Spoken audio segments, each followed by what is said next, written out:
Ndakatarisa kudenga mtsotsi pamatama ose Vamchirezwa kare pazuva ranhasi vazukuru vangu anditi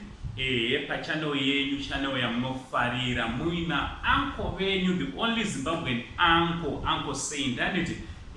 ndati tiuye tizongopai update yezviri kuitika panyaya yemuzukuru wangu anditi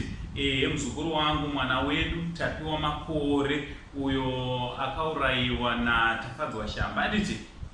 nyaya yachona ichingopfuurira mberi ichiinvestigatewa. So ndisanda kupai update kana wanga usati wasubscribe pa this channel, I kindly ask you mzukuru kuti hapana chekudi hapana chekumirira, please subscribe, turn on your notification bell kuti pega patino upload mavideos akafanira iwanawa you will be notified. Anditi tinokutendai zvakanyanya nebasa rese ramuri kubata pamusha penyu zvichienda mberi anditi chinangokupai update vazukuru pane zviri kuitika anditi zviri kunzi pane vanhu vakasungwa nezuro manheru vakatorwa nemapurisa in connection nenyaya imwe chete yekurayiwa kwakaitwa mwana wedu anditi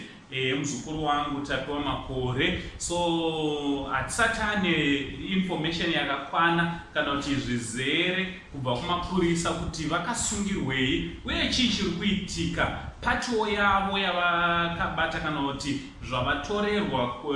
nemapurisa ndezvipi anditi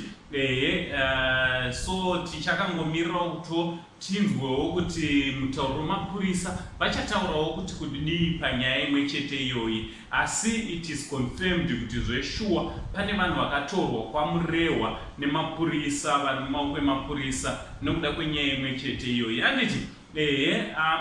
also tinofara nekuda kwekuti nyaya imwe chete iyoyi nekuda kwekutora kwayaita nguva yakatirebei ichiinvestigatewa kuti mwana wanikwe yari anozorora kana kuti anovigwa anditi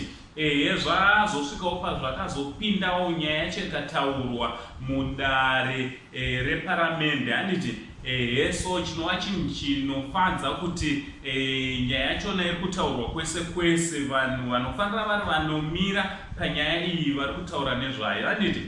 so ndochandangoti ndiuye ndikuupdate panyaya iyi kuti muzive kuti zviri kuitika, chii chiri kutora nzvimbo vazukuru anditi so let's support this family. Ngativasapotei vekwaMakore, ngatisapotei mhuri yose yeZimbabwe kuti nyaya iyi inge iri inofamba zvakanaka, muzukuru wangu awanikwe yari anosvika paano chengetwa kana nyaya yachona yese ichinge yapera zvakanaka anditi tinokutendai nesapoti yese neminamato yenyu yamuri kupa kumhuri yekwaMakore naUncle Saint the only Zimbabwean uncle, tichibva tati chii pari zvino, much love.